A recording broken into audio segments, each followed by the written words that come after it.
And they're in 1500 m, Joe Goff in the lead after one lap. So that's unusual to see Joe out so early. But he's confident. He had a good win in the 800 meters. And just behind him there, I think it will be Venezuelan. He was second in the 800 meters. And the Japanese there in fourth was third, from what I can recall. Joe Goff still our leader. About 91 for the first 400. So that's an easy pace. That's why Joe's out there in front. Pace is very gentle at the moment. 91 seconds. Well, it's not that gentle. At 70, it's still decent. So Joe there, nice. He has a clear track, nice and easy.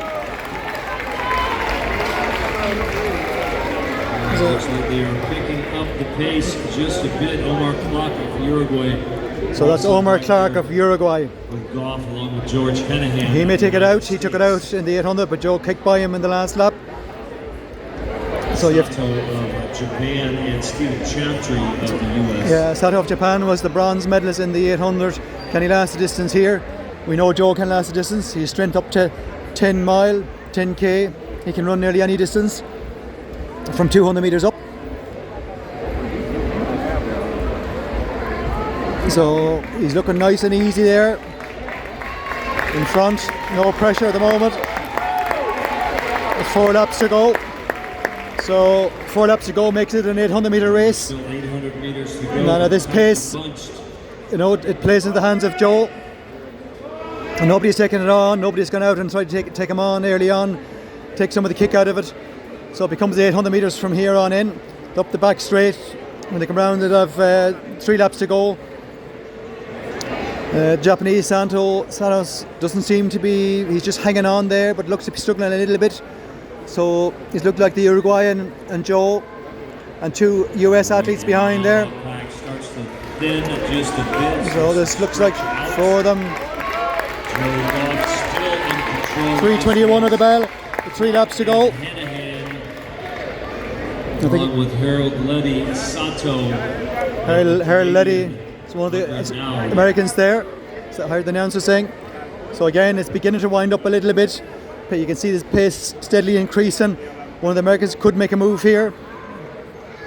I don't know what they're like. I don't know their times, but I still think Joe, with a couple of laps to go, would hold it and kick on. I expect him to have the strength. He's very, very strong.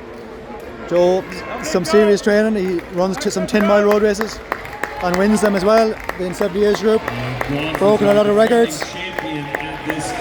So 2 laps to go, and Joe is the defending champion. And Letty ranked number 1 and 2 in the world, respectively. Okay, so these 2 Americans are ranked 1 and 2 in the world, but sometimes time doesn't matter because it depends on where they raced or who raced and where. So they're up the back straight, and the pace just begin to wind up and wind up bit by bit. The line and approaching the bell. So when they hit here at the bell, Joe has a clear run. The Uruguayan is trying to match him. So it's getting exciting. Omar Clark is going with him. The Americans are left. The 1 and 2 in the world is left. So it's Joe and the Uruguayan neck and neck. This is going to be some finish. So who's going to be able to kick on for home? Omar Clark is leading, but it's not over yet. We'll wait to see. I think you'll see Joe kicking again in this finishing straight. Got across him. Yeah, here's Joe going. Joe's going to get him. No.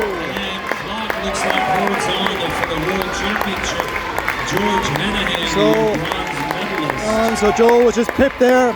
He got that yard in him on the top end. It was a massive battle. A couple of hundredths of a second. 5:16, I think. 37 to 5:16, 50. So a couple of hundredths of a second in it. So that was a brilliant finish there. One of the finishes so far in the 1500. One of the best finishes. Joe gave it everything. Nothing more he could do. The guy just was able to outkick him there in the that finishing straight. Just that yard. He got on the bend and he just couldn't come back. So well done. Silver for Joe. another great world medal, gold and silver. Picked up another 2 worlds. That makes it number 11. 11 medals for Joe in the world. That's 11 individual medals for Joe, I think, in the World Championships. So great run.